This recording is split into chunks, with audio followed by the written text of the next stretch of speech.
It's January 1649. Parliament has voted to put King Charles I on trial for treason. If he's found guilty, he'll be executed.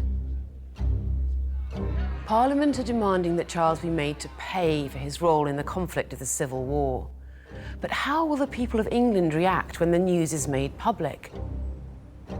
And how, exactly, do you put a king on trial? This confrontation comes after 7 years of civil war that has divided towns, friends, and even families. There is nothing civil about civil war. They have seen so much suffering and death and destruction. They've just had enough. I'm historian Lisa Hilton, and over 3 episodes I'm tracing, day by day, hour by hour, the 5 weeks that led to one of the most seismic moments in our constitutional history, the trial and death of King Charles I. No king in England had ever been put on trial for any charge, let alone treason. It was unprecedented. How did the nation effect this radical step, the reverberations of which are still felt, even to this day?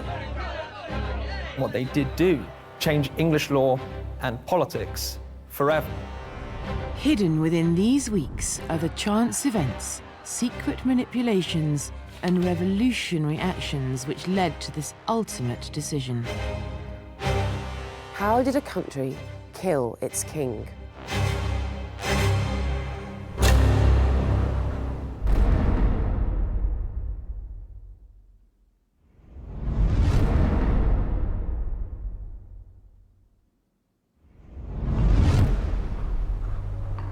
Tuesday, the 9th of January, 1649, dawns cold in the city of London. The people of Cheapside are going about their business. Shopkeepers and merchants are trading wares. Then, to the sound of drum beats, a parliamentary official approaches a gathering crowd. He's accompanied by armed guards. He has a message to deliver to the public, and what he's about to say is incendiary. This is a copy of the proclamation. It states that Charles Stuart, the King of England, is to be put on trial for treason. A special high court has been established to bring the king to justice. What was, merely days ago, just a wild threat is now a reality. Never before has an English monarch been put in the dock. If Charles is found guilty, the sentence is death. Regicide, the killing of a king, is now a possibility.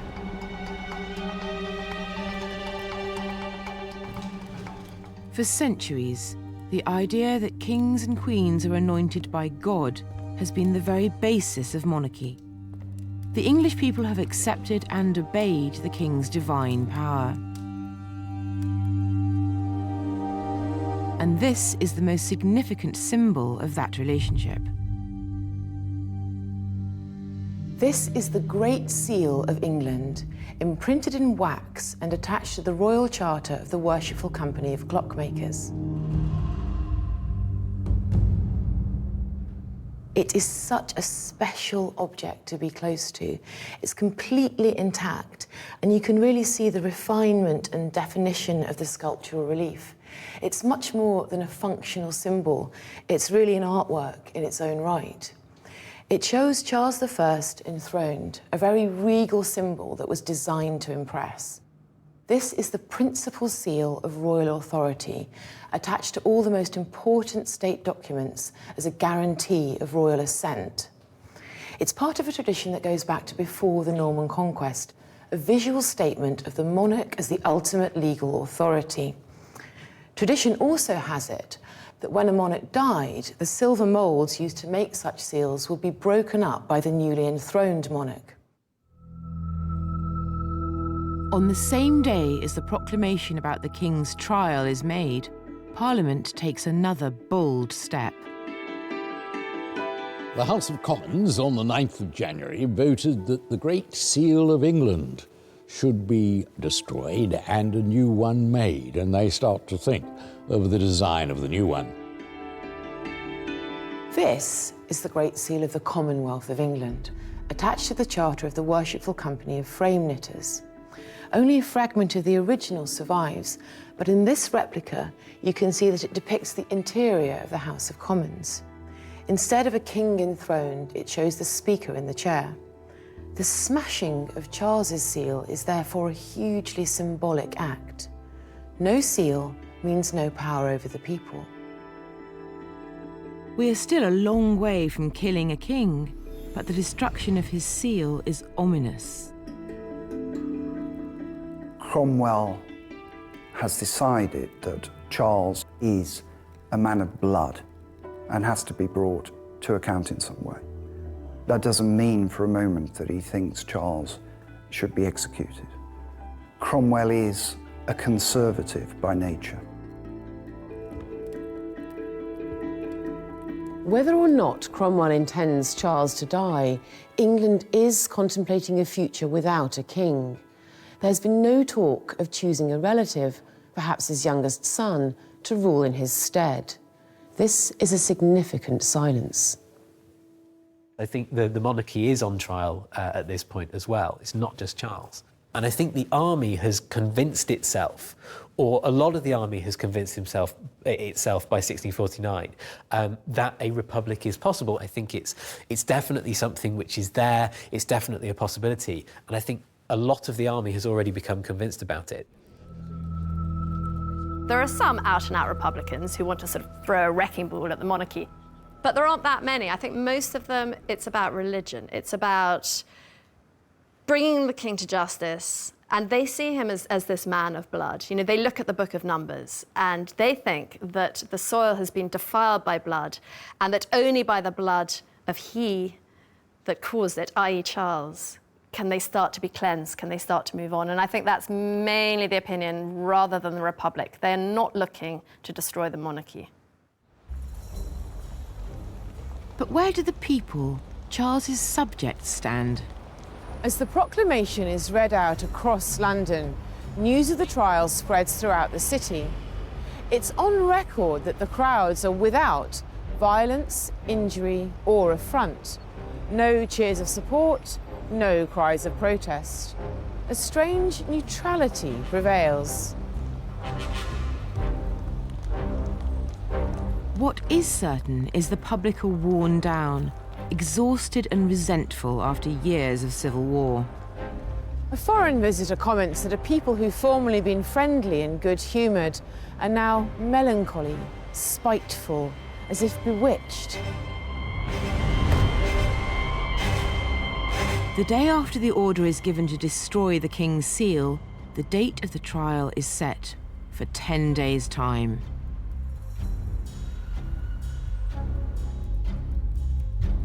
"135 commissioners have been appointed to this hastily convened High Court. They will be judge and jury.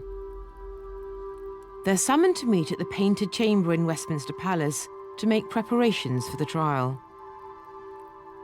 Commissioners are both judges and jury. It's a combination of both roles. They decide on fact and law.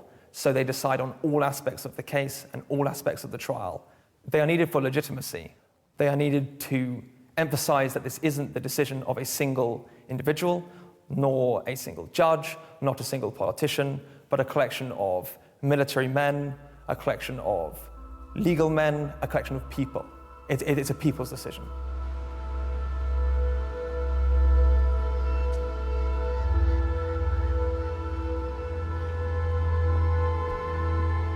I've come to the National Archives to see a document which takes us behind the scenes during this unique moment in British history.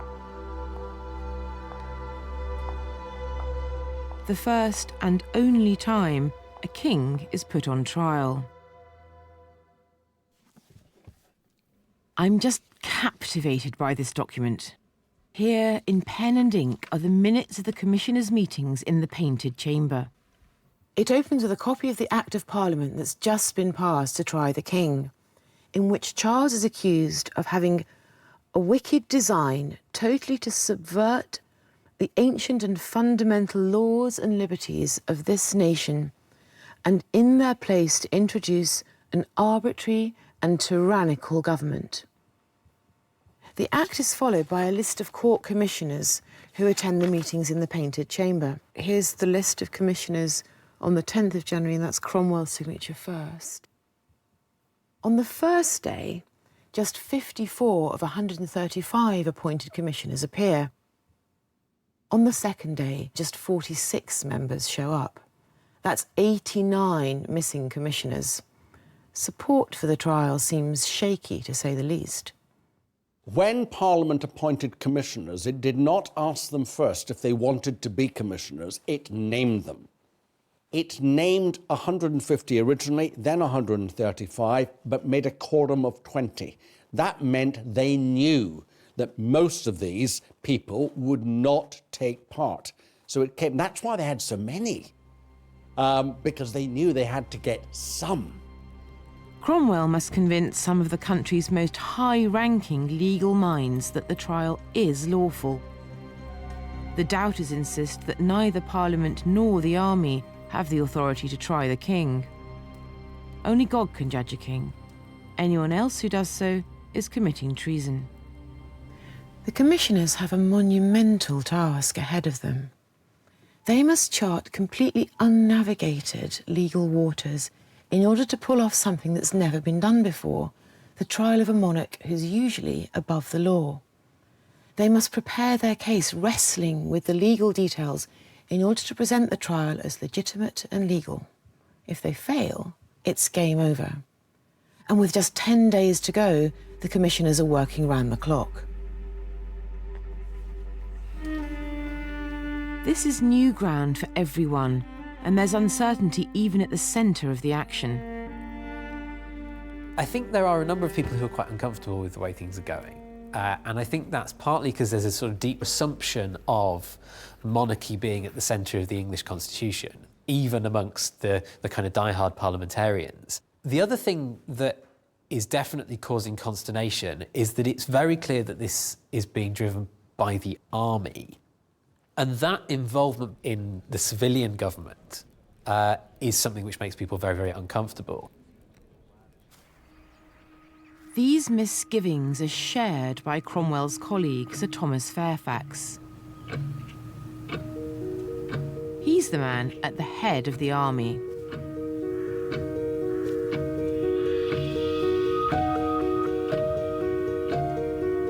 Sir Thomas Fairfax is a war hero, famed throughout the land as one of the most outstanding commanders of the Civil War.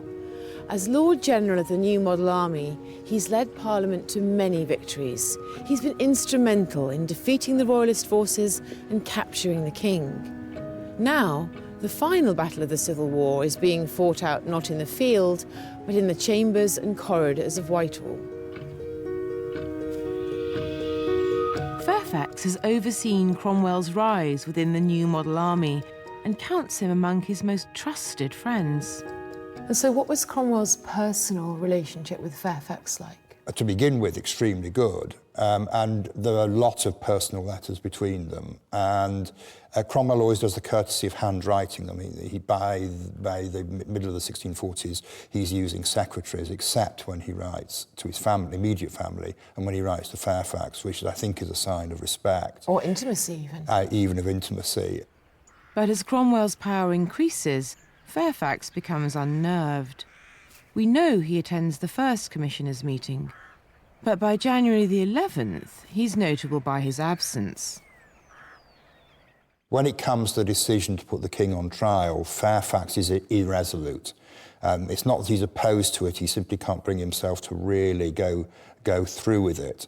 And he withdraws from the trial. But of course, lots of people that have been Cromwell's close friends and allies through the 1640s are getting cold feet at that point.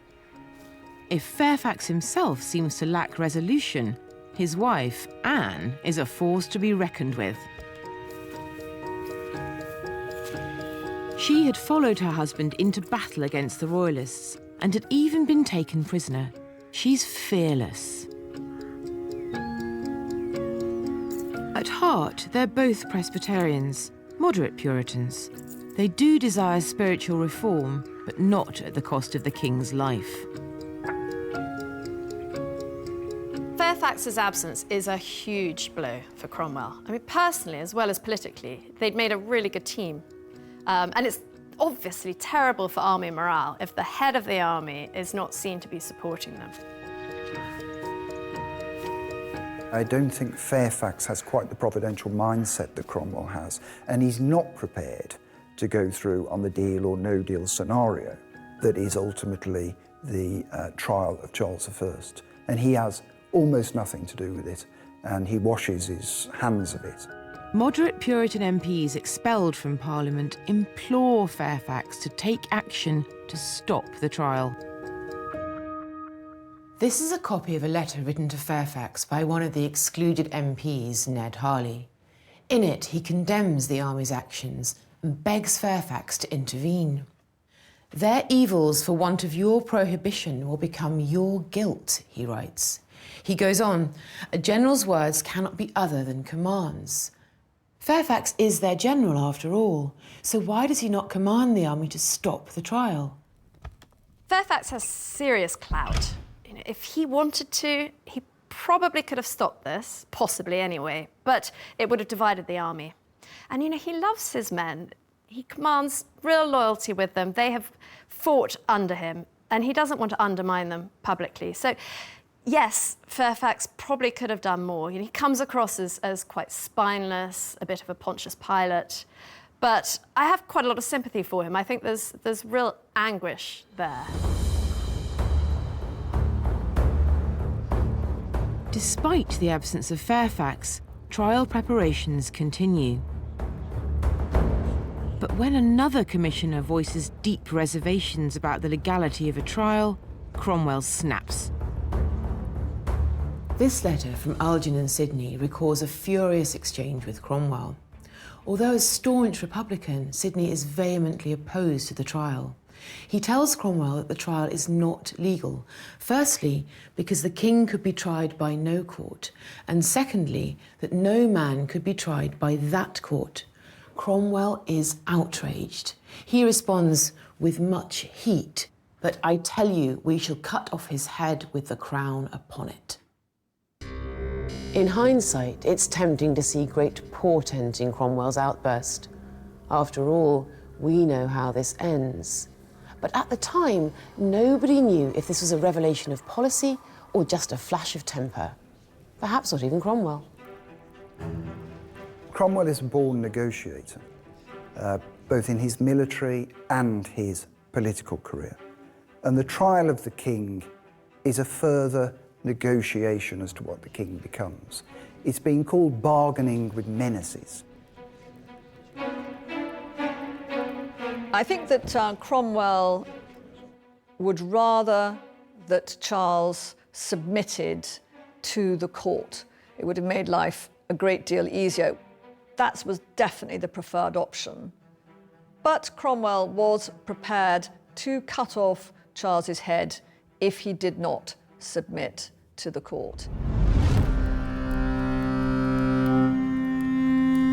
With 9 days until the trial, Parliament is divided.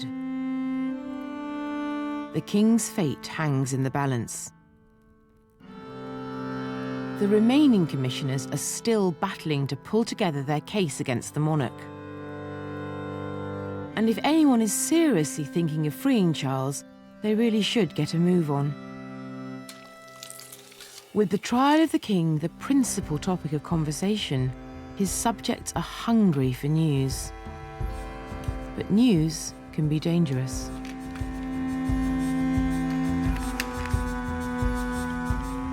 Since the war began, there's been an explosion in press activity, a vast increase in the number of publications flying off the London presses for distribution around the country. And thanks to this continuous flow of news books and pamphlets, ordinary people now have access to information, misinformation, and propaganda from both sides. In the battle between royalists and parliamentarians, the printing press has become a political weapon. In the 1640s and 50s, London bookseller George Thomason bought weekly pamphlets, broadsides and news books and bound them into 2,000 volumes. Seeing them together at the British Library, you get a sense of this media explosion. Do you have a sense that as we move towards the period of Charles's trial, that there's a propaganda war being fought in the press? Absolutely. The propaganda war continues, and we can see it in some of the volumes in front of us. There would have been people all over the country who were reading this material. Yes, though literacy is much higher in London than elsewhere. Within London, there's a large community of men who can read, perhaps as many as 60 or 70% of the population of some degree.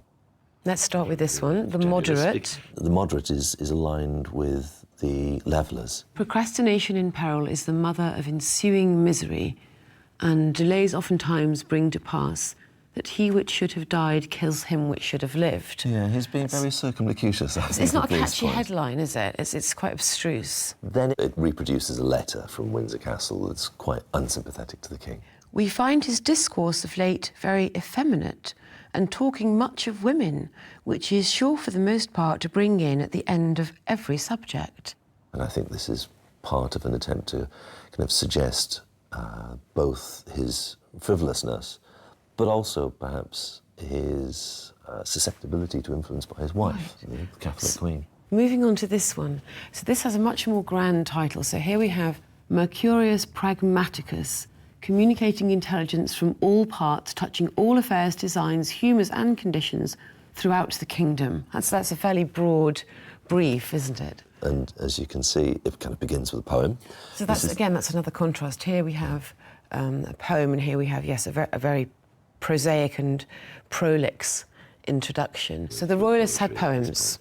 Yes, but not because the poems represent kind of elite culture or fine art. They're dirty, they're nasty. So what were these poems like? Shall I read an example? Please. The falsehood, having won the day, now may boldly wear the light. When poor truth must sneak away, slyly skulking in the night. Yet, to have eyes by night, you'll find is better than by day be blind. It doesn't really pull any punches, does it? I mean, it's accusatory, it's graphic. The idea that truth has been the victim in this process is very clearly stated. Yes, it's effective, not least because it sort of posits the parliamentarian position as one of blindness.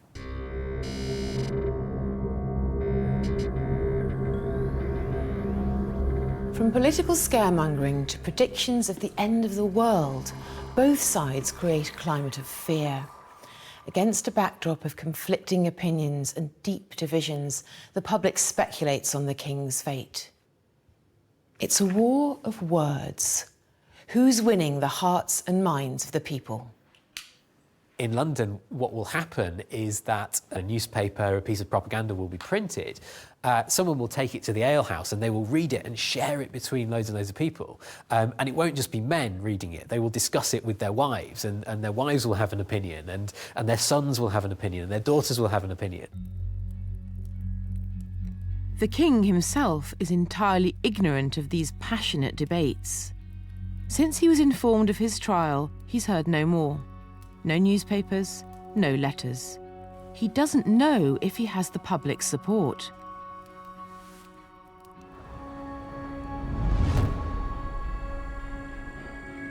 There are 8 days until the start of the trial. Neither Charles nor Cromwell really knows how the people of England will react to the coming spectacle. Today is the third meeting of the High Commission appointed to try the king. Just 34 of 135 named members turn up. A new member's summoned today, a lawyer named John Bradshaw. He's given the thankless task of overseeing the commission. Whether he likes it or not, Bradshaw is appointed Lord President. If we think about someone like Lord President John Bradshaw, Bradshaw, a completely insignificant and unknown lawyer. He wasn't perhaps the brightest of the lawyers of the time, but he was a good common lawyer. I mean, we think about imposter syndrome, for example. Imagine that you are there, a tuppenny-halfpenny magistrate from Cheshire, who is very, very reluctant to be put in this position of Lord President and trying a king, being eyeball to eyeball with the anointed, divine representative of God's will on earth. The Royalist press have a field day, finding a new target in this aggrandised Lord President. The contemporary writer Thomas Fuller dismisses Bradshaw as a man of execrable memory, of whom nothing good is remembered. I think initially he said he didn't want to do it because of his family. His wife in particular was worried about him. Bradshaw makes an earnest apology for himself that he be excused the position of Lord President. To his dismay, his request is refused. Bradshaw presses his point, again emphasising his reluctance. Again, he's overruled. There's no wriggling out of it. He was rightly frightened of the Cavaliers, who still had their pistols and their rapiers and were in London, and he was nervous, rightly so. It's Saturday, the 13th of January, 1649.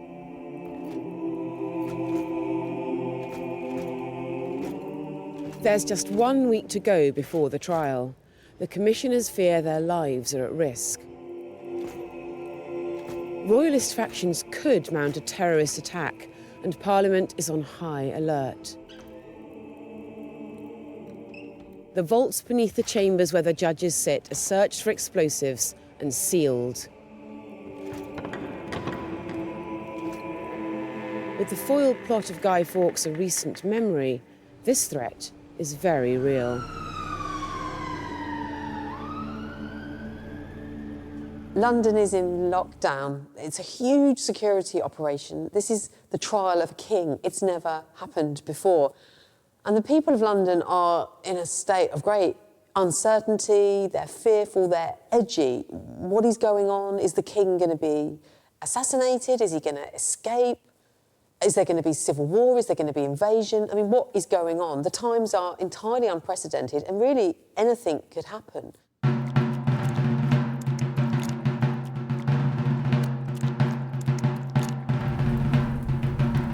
As the trial draws nearer, there are increasing concerns about how the public might react. Parliament fears supporters of the king might rise. The government shuts down London's printing presses in an attempt to silence pro-royalist voices for fear they might stir up the people.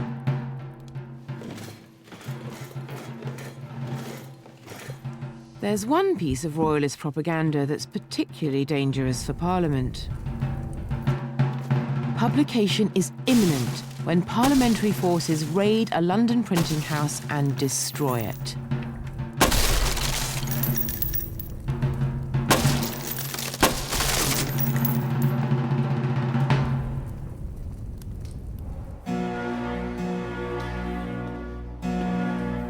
I've come to Trinity College in Cambridge to get a sense of what the fuss was all about.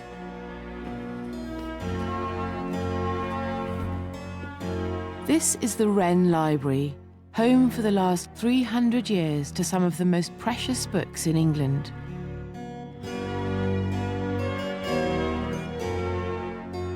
But what interests me is one particular volume. This is the little book that Parliament are so scared of. It's the Icon Basilicae, or Royal Portrait, of His Sacred Majesty in his solitudes and sufferings.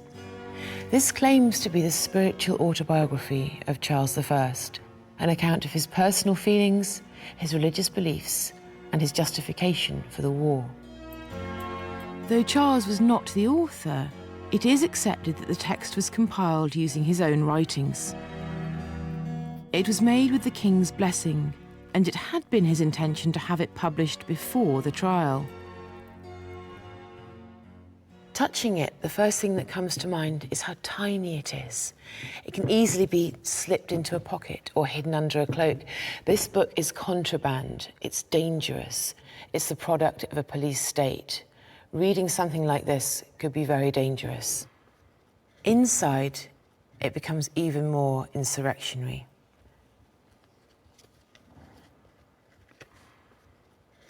Hidden in this tiny volume is a frontispiece which shows King Charles I as a Christian martyr. The frontispiece is divided into 3 sections, horizontally and vertically, and each axis expresses the progress of the king towards a potential martyrdom or even sainthood. Here at the bottom, we see his earthly crown. Inside it is written the word vanitas. So this is a vanity, a thing of the world, something which is spiritually worthless. As we move up, we see that the king's right hand is on a crown of thorns, obviously linking him immediately to Christ. Inside the crown of thorns, the word gratia, grace. On the left side of the picture, some palm trees with heavy metal bells depending from them. Crescit sub pondere virtuous. Virtue increases with heaviness, or virtue increases with weight. What it's saying is that through suffering we're redeemed, through suffering we become spiritually better. So these 2 equally balanced images both suggest Christ. In the middle of the picture sits Charles in his cloak with his hand upon his collar in an attitude of submission. He's looking up at the lighted window. At the top of the picture is his eternal, glorious crown. Beatum et aeternitam, grace and eternity. Although the imagery is dense and complicated, it's also very readable. And what it's setting up is the idea of Charles I as a Protestant saint. The icon is really a masterpiece of royalist propaganda. Here are Charles's words. I will rather choose to wear a crown of thorns with my Saviour than to exchange that of gold which is due me for one of lead, whose embased flexibleness shall be forced to bend and comply to the various and oft-contrary dictates of any fashions. Altogether, the icon presents a portrait of a man whose religious beliefs are unwavering and whose political motives are untainted. This is the king's secret weapon. Were it to have been published before the trial, things could end very differently. There are just 48 hours until the trial. Every day brings Cromwell a fresh set of problems. Government lawyers engaged by the commissioners are still wrestling over the draft of the charges against the king. To add to Cromwell's woes, the court's Attorney General, William Steele, appointed to conduct the case against the king, sends word that he is very sick and unable to continue his duties. As the all-important chief prosecutor, his was the most important voice in this case. But on this occasion, he seems to have lost it. So all of a sudden, the commissioners need a new prosecutor. John Cook is a fascinating person. He's a young-ish, he's in his 40s, barrister, and he's very bright. He's a brilliant, and he's of low birth. His parents were sharecroppers in Leicestershire, and he'd made his way because of his exceptional brightness. And it's John Cook, a lawyer who's already part of the team, who's the next in line. Cook has the task of convincing the court and the country that a king is not above the law. He must challenge the divine right and sovereign immunity. He must prove the allegations against Charles with robust arguments and hard evidence. He must build a case which brings down the monarch, and perhaps the monarchy with it. It's a pretty tough brief. He was rather overwhelmed and inclined to turn it down. He thought, I'm not good enough for this. I'm not respected enough to take on this, the greatest trial in history.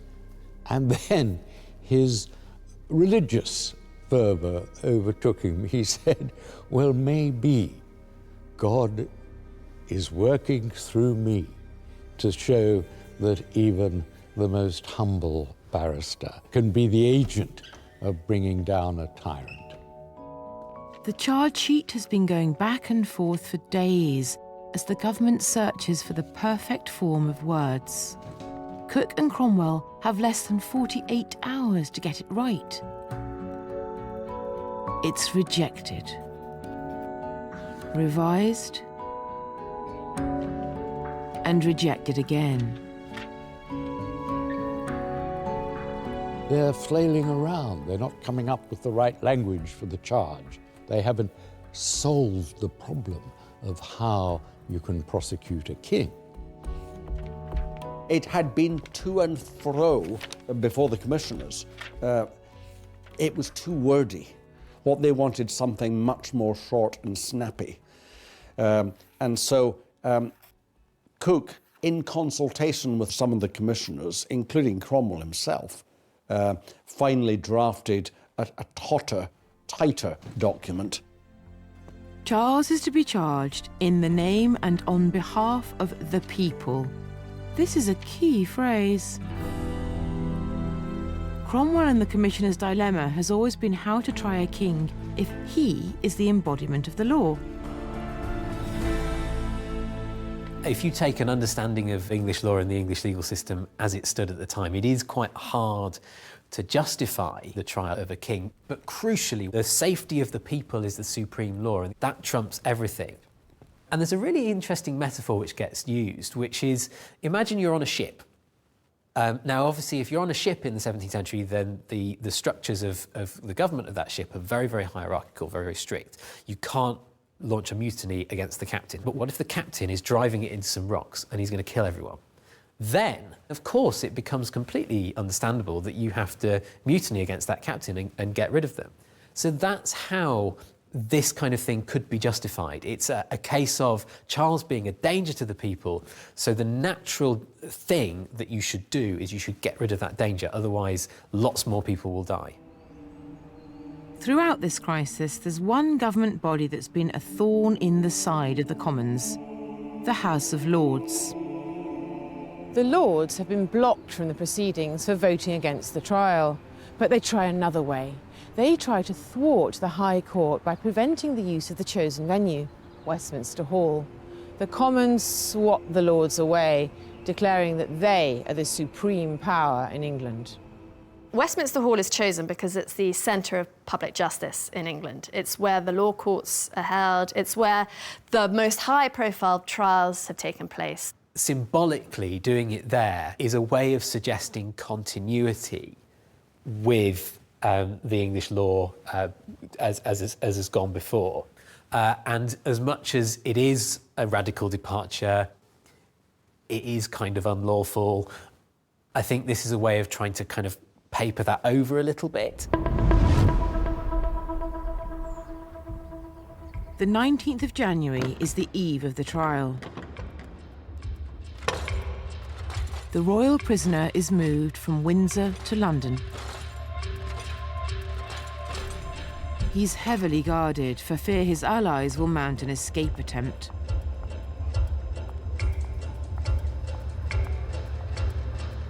En route, a man on horseback, one Mr. Proctor, watches the royal coach go by and doffs his hat respectfully. The king acknowledges the greeting, but the guards are furious and set upon poor Mr. Proctor, flinging him into the ditch, horse and all.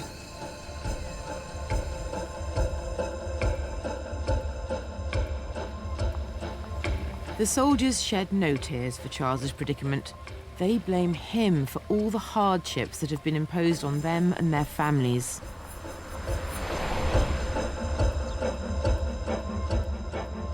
Imagine the king arriving back in the capital, the seat of his throne, after an absence of 7 years. It's a far cry from the welcome he would have expected. No fanfare, no flags, no ceremony. For much of his life, Charles has been surrounded by adoring crowds. What does this silent homecoming tell him? So I think Charles senses the danger that he's in from very, very early on, actually. I think he knows how this ends. He's been worried about people trying to kill him for a long time. I think perhaps the realisation is becoming greater, becoming more real in late 1648.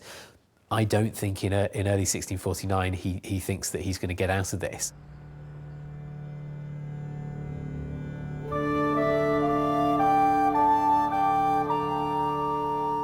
Charles spends the night before the trial here at St James's Palace under armed guard. This is London's official royal residence, Charles's home, where he lived with Henrietta Maria, where his heir was born. Tomorrow, he will face his subjects and his enemies to answer for his crimes against his country.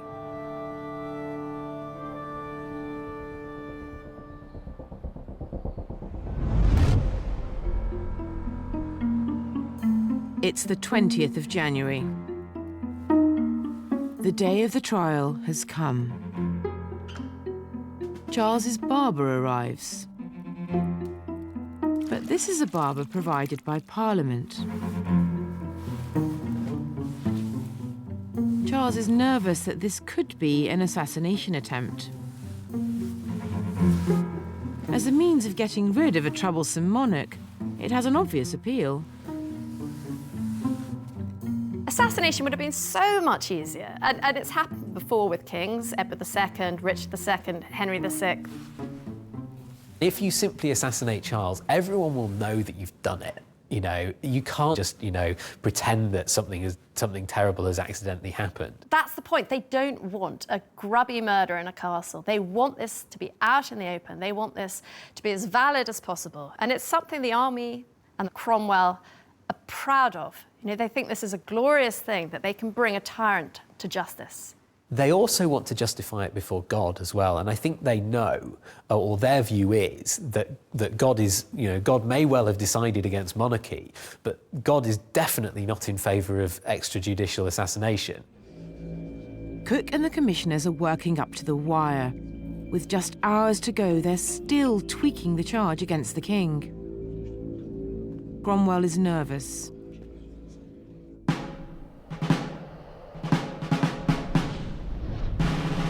London is on high alert.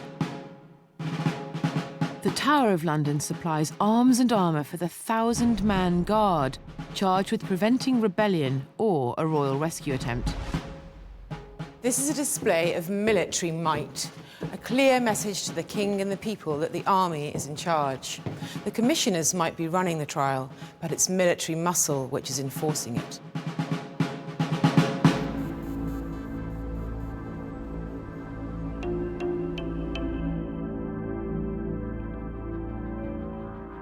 This trial isn't taking place in the shadows. Cromwell is adamant that the king be exposed as a man of blood in the eyes of the people.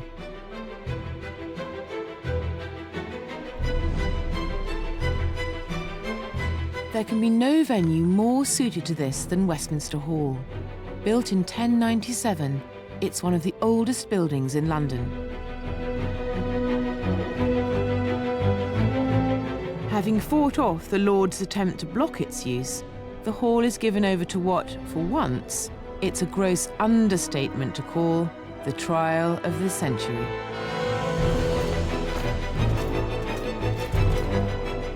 Imagine this place. It's loud, busy and volatile, with 5,000 people tensely packed into huge viewing galleries. The court opens with a procession as 20 armed guards march into the hall, followed by messengers, ushers, and the court crier. One official carries the sword of state. It's part of the king's regalia and symbolises the power of the monarch to use the might of the state against his enemies. The irony is that it's Parliament using the might of the state against Charles. Even the props of kingship have been turned against him. Lord President John Bradshaw occupies an elevated position. Behind him sit the commissioners. The eyes of England are on the drama as it unfolds. While the court assembles, the king is on his way to Westminster Hall. He's heavily guarded.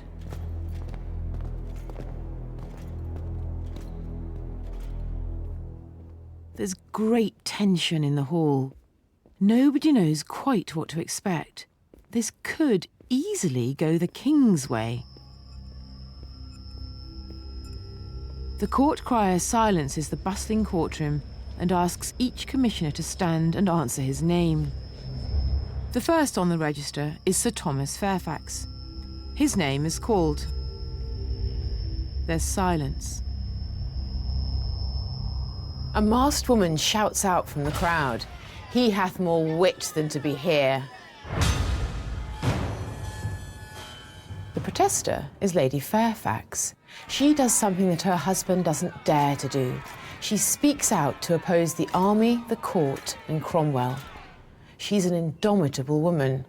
It's a pity that Charles doesn't have a few more men like her on his side. And this is massive, you know, that the wife of the head of the army can heckle the court in this manner in front of all these armed guards. You know, it just shows that this is a live event and anything can happen.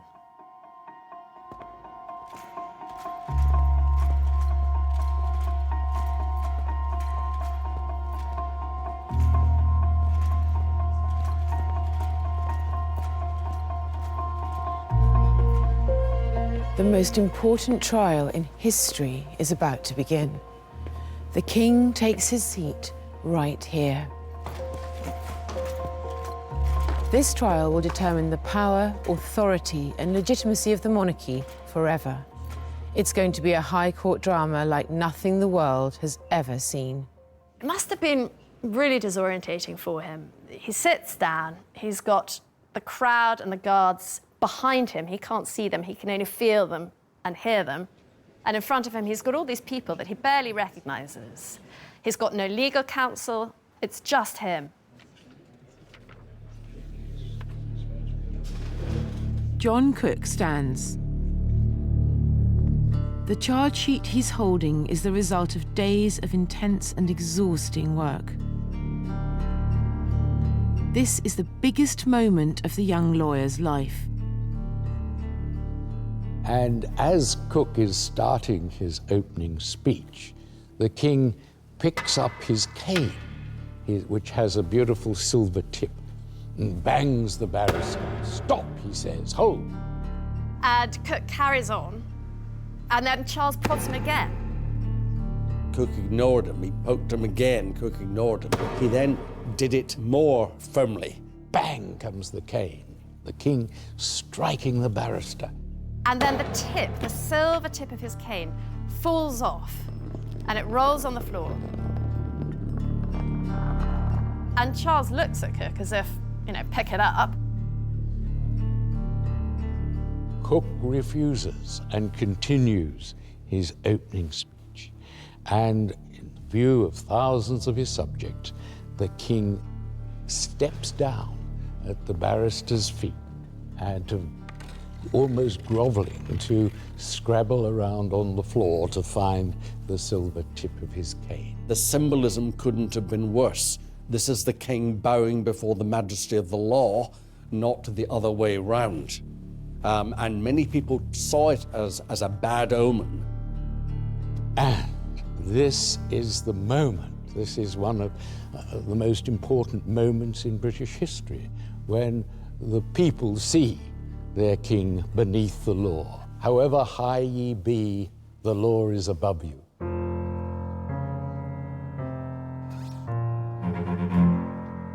Once Charles has recovered the cane top and his dignity, the commotion dies down and John Cook continues. The charge sheet takes 10 minutes to read. So he's blamed for it all. You know, he's blamed for all the death, all the destruction. He is branded a tyrant, traitor, and murderer, and a public and implacable enemy of the Commonwealth.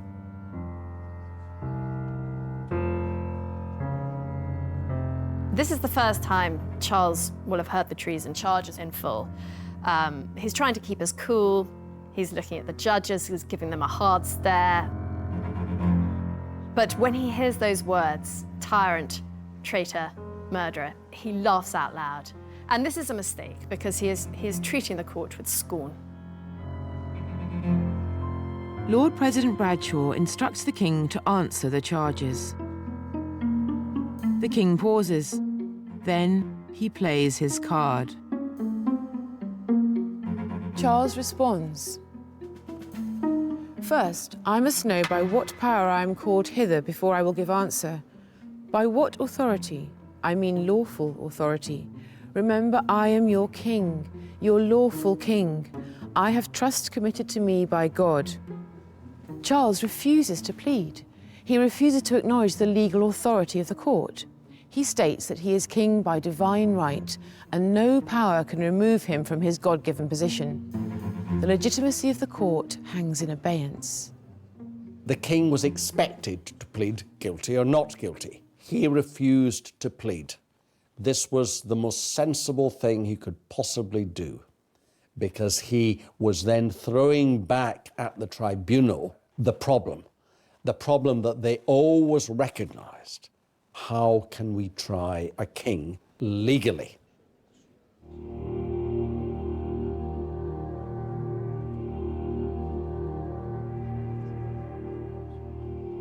It's a good opening gambit. It succeeds in rattling the judges a little bit, but it's going to be hard to sustain. You know, this is only day one, and here's one man against many. The king's strategy works. Cromwell and Bradshaw are left with no choice but to adjourn. Charles leaves the court triumphant to cries of "God save the king." At the end of the first day, it's the king 1, Parliament 0.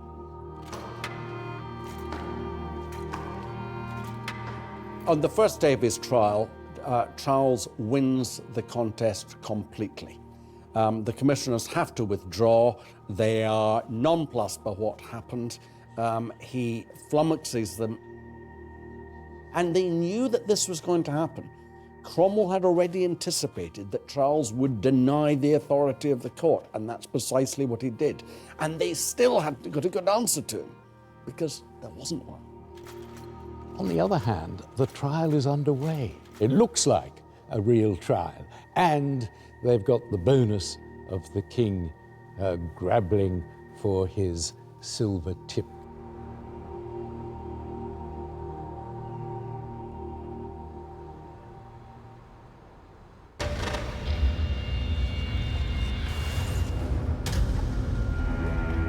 That night, the king is drawn into another battle. Charles spends the night in a private house where he has soldiers guarding him, even in his bedroom, and they're allowed to smoke and drink in his private rooms, so he has no privacy. The furious king demands that the guards leave him to sleep. After an angry dispute, he gets his way.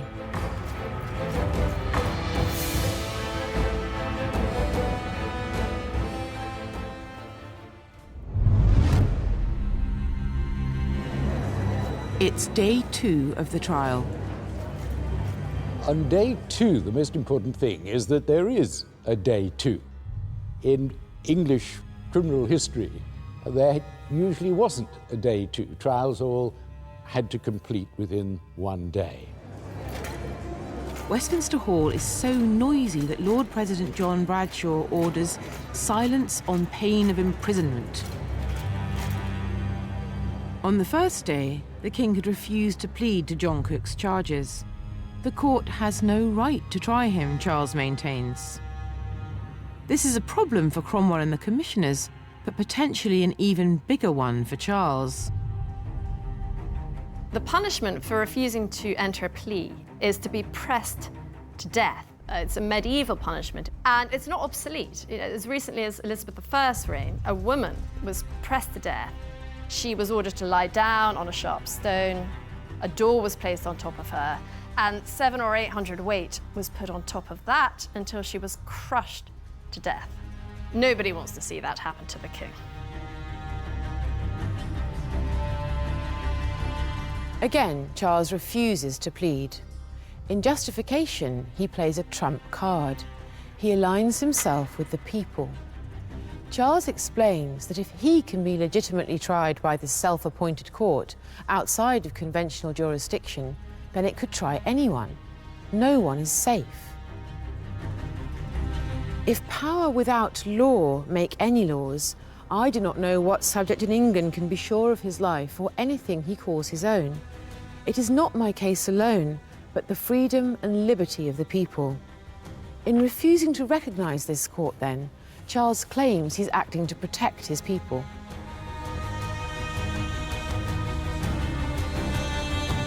He sees around him power, the power of the sword. But does power have the right to make law? No. And if he is to accept the court, then he is basically going to let the people of England live in a country where whoever has the sword makes the laws, and they can make it up as they go along. And as he says, you know, who would have any liberties then? This is the king's cleverest move. Rather than being portrayed as the person who is suborning the rights and liberties of the people, he portrays himself as the champion of the rights and liberties of the people. He is the defender of the law. He is the defender of the ordinary person who could be oppressed by Parliament. He is not the tyrant. Who's the tyrant? Parliament's the tyrant. Lord President Bradshaw listens to this. He decides he has heard enough. He spits. How great a friend you have been to the laws and liberties of the people. Let all England and the world judge. The king is determined not to fight the merits of the charge, which means he has to keep himself to his one legal point, that this is not a lawful court. But inevitably, in his argument with Bradshaw, he steps over the line. And at one point he says, I stand for the liberty of the subject more than you do. That was why I was forced to take to, and he suddenly realizes that he's about to say why he was forced to take to arms. And that, of course, was the case against him, that he started the Civil War. So he came perilously close then, and I think everyone realized that that was a sort of semi-confession, and he drew back. He realized he'd made a mistake. The king has lost composure today. He seems irritated and argumentative. Perhaps he feels that his strategy isn't working. In this battle of wills and legislation, the prosecution is gaining ground.